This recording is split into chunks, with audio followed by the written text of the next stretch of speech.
I'm Josh with Waupaca Community Media, and after a couple of weeks off, we're back with Ron Sari from the School District of Waupaca, Aaron Jensen from the City of Waupaca. Hello, guys. Hey, Hey, Josh. And lots to catch up on. About a little less than a month ago, we had an election, and one of the local items on that election was a school security referendum that passed. So what does that mean next for the schools, Ron? Well, it means a lot more work, Josh. There was a lot of work into sharing information in regards to what this referendum, the possibilities, what it will help do. And now that passed with 71%, now the work focuses on working with architects, final designs, getting more information from our board, the stakeholders, our community safety committee, kind of finalizing the designs for each of the 4 buildings and then putting it out to bid. There'll also be work with the board and approving the different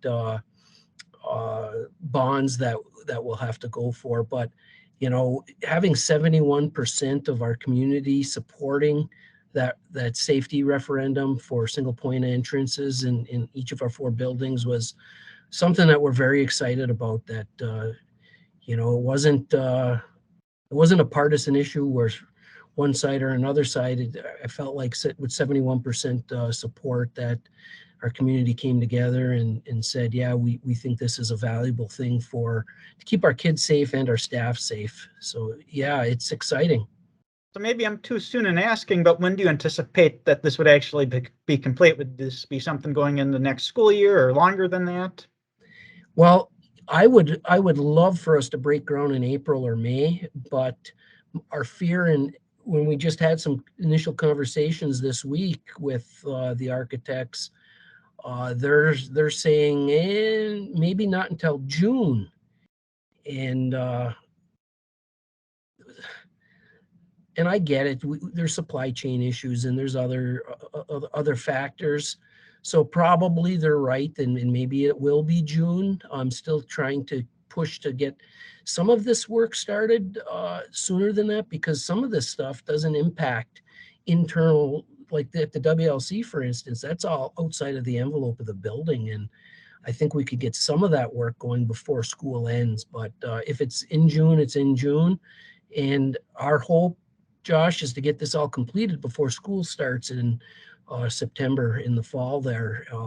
And it may be multiple contractors that do this work, so it can all be done simultaneously, or if it's if a contractor gets a couple of buildings, they may have to have different crews in order for this to get done on time. So that's a big priority. Another topic in relation to school security is the school also received a National COPS School Security Grant. Tell us about that. Yeah, that was really exciting. We just found out about that not long ago, and it was one of those, we're working with our grant writer, Greg, the grant writer, and it was kind of a shot in the dark. A national competition from the U.S. Department of Justice for this COP school violence grant, over $362,000. So what that does is it really complements the referendum that just passed. The referendum is all about the facility and the single point of entrance. So this COPS grant allows us to add to that with PA system upgrades, with additional surveillance cameras and servers then that will support those cameras. Also different locks and barricades and access control systems and alarms and output boards and wiring. So that's what those dollars are going to help support to keep improve in our school safety. So yeah, it's very exciting. The city is starting a process called a revaluation process. So residents and businesses are going to see some people coming around town looking at different houses and buildings and taking pictures. And there's some misconception out there that everyone's taxes are going to go up. So what is a revaluation process, and what can people expect, Aaron? Yeah, so Josh, this is something that hasn't happened since 2005 in the city of Waupaca, and actually we've hit 4 years of non-compliance with the state rules, so we're kind of triggered and forced to go through this revaluation at this time. And you're right, there is some misconceptions about what that means for people's taxes, and really all this does is it rebalances the amount of taxes people are paying. So, you don't want some homes or businesses paying more than their fair share. You don't want some paying less than their fair share. This equalizes it all out. So the city's not getting more tax money, it's just taking the pool we're getting and making sure it's fair based on upgrades and downgrades and property values over the year and sort. Exactly. Right.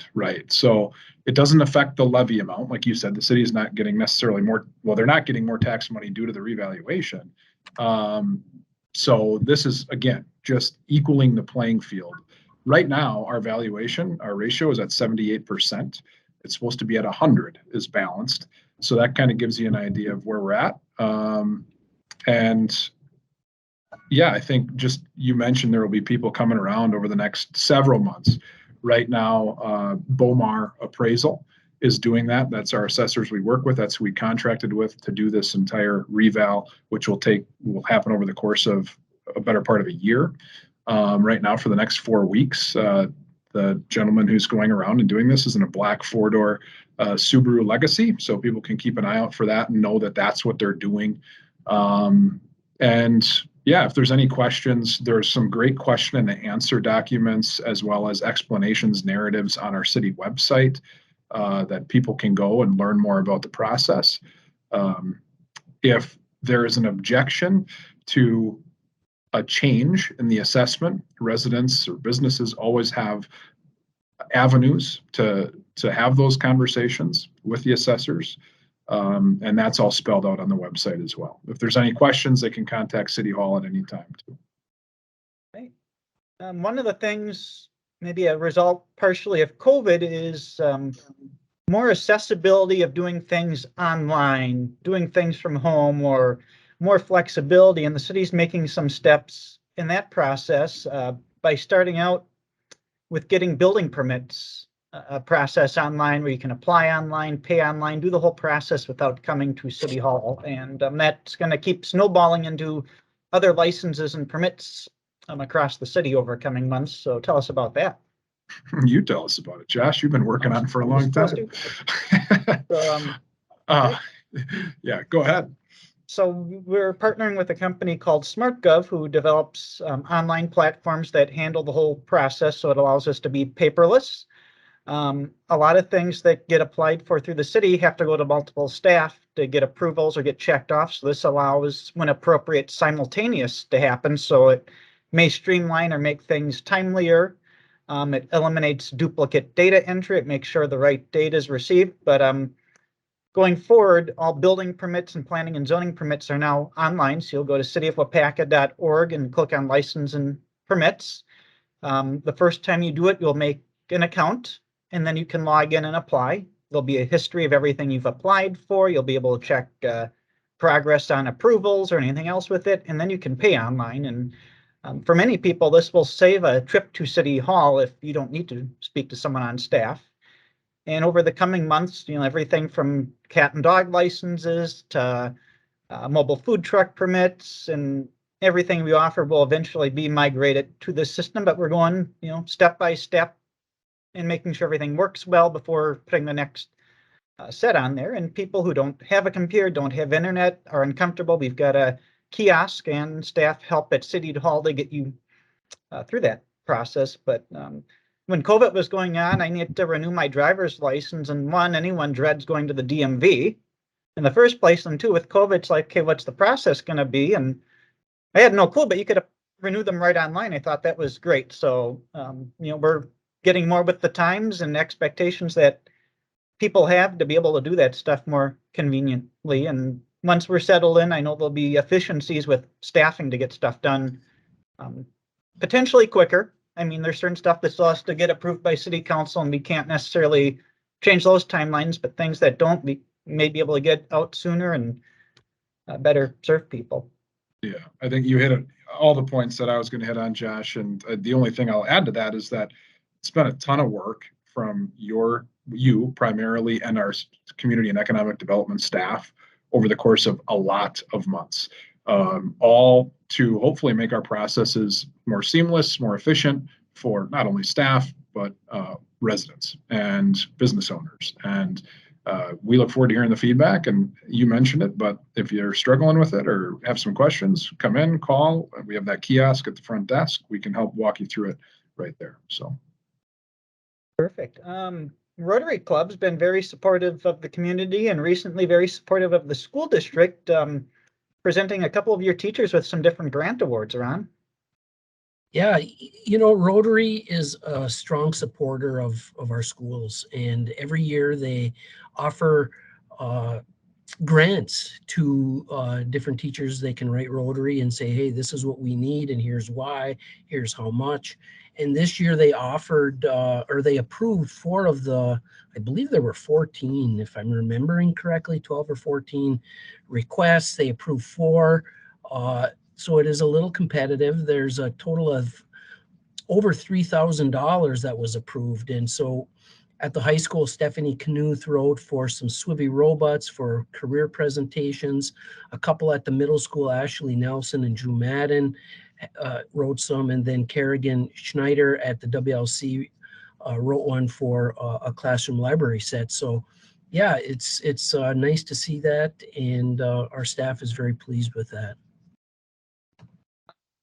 Very cool news. We're going to jump back to Aaron for a quick note. The Recycling Center in Waupaca is making some changes with their hours, and we just want to get the word out about that. Yeah, it's just a change in seasonal hours starting now. They're closed on Fridays, December through March.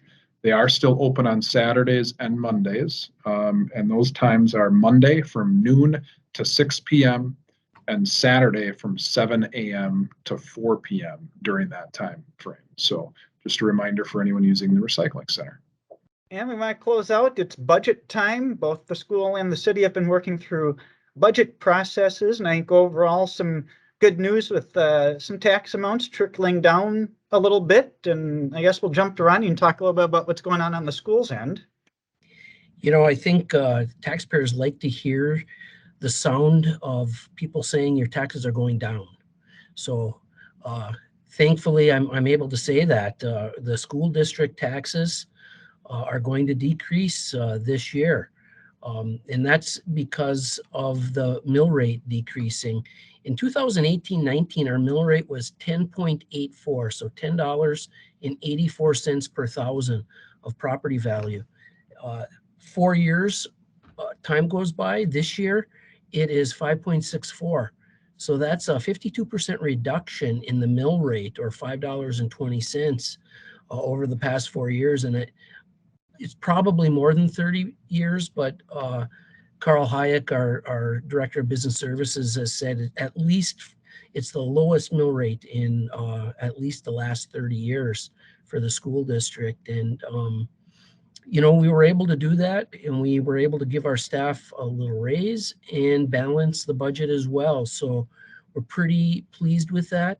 The property value will be taxed at a lower rate, partly due to this mill rate, but also our state aid did increase this year. And I think our district and our board and Carl do a great job of managing our finances as well. So it's a combination, and that's a piece of good news for people. And Aaron, we'll talk a little bit about the city. They just adopted our budget. What was that, on the 21st? Yeah, the 21st, I believe. Yeah.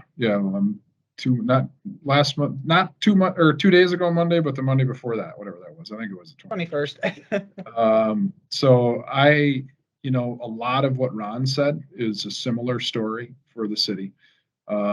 We were able to put together a budget, and all the credit goes to our finance department and our city council, our mayor, and our department heads for assisting in that, submitting budgets, delivering services as efficiently as they possibly can. And we also saw a reduction in our mill rate, as Ron said, the school did, of 23 cents per thousand. So we were at 9.90 and it went to 9.67. So that's city taxpayers can see a reduction in their taxes as well. And I do know that not only from the city standpoint, but as Ron said, the school standpoint, and overall, we were able to look at that picture of the overall taxing picture. And just a reminder that everyone pays taxes to multiple entities, right? So their municipality, the school district, the county, Fox Valley Tech, And I do know for City of Waupaca residents, at least, that overall tax bill will go down after looking at all those, that larger picture. So it is good news. It's good news. It's also good news for like the city and our staff that we didn't have to, that we can maintain service levels while doing that. And we're off and running into 2023. Very good. Well, that's good news on both budgets, that everything is staying status quo with those reductions for the taxpayers. That's always a positive direction to head. It is. Ron, Aaron, appreciate the time, and we'll talk again soon. I know we're heading to the holiday season, but we'll see when we get together again for the next community update. Thanks, Josh. Thanks, Josh. Take care.